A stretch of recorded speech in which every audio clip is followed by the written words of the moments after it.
I spent about 7 years waiting for puberty to come. Yeah, I mean, yeah. And when I found out that you were doing this show, which is out on Netflix like now, Yeah. and it's called Big Mouth, it's a hard R animated show about puberty. Just talk about the impetus for how the show started. Yeah, it's based on me and my best friend from childhood, Andrew Goldberg, who we met in first grade and we're friends, and then around middle school became like best friends, inseparable, together every day.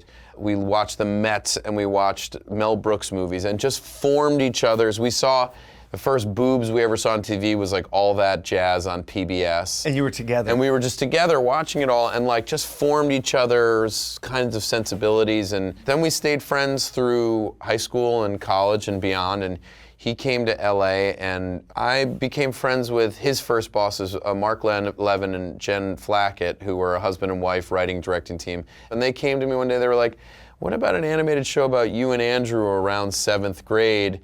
And then we just started running with it. It was like, oh great, it was because Andrew was just ravaged by puberty. And like I knew, because my mom's way of dealing with all of it was to tell me about puberty. So your eyebrows grow darker, like your nipples will become swollen or engorged or something like that. So I'd be like, okay. So I'd be like in the locker room being like, what's going on with Sam's nipples? Swollen? Yeah, his nipples are pretty swollen. Yeah, he's hitting puberty. You know, and I was just like, so I knew what was happening around me and I knew it wasn't happening to me. I went to a school where when you hit middle school, everyone's showering together every day, it's required. And I hated it. Yeah, it was the worst. I got pantsed in 7th grade, but my underwear came down as well.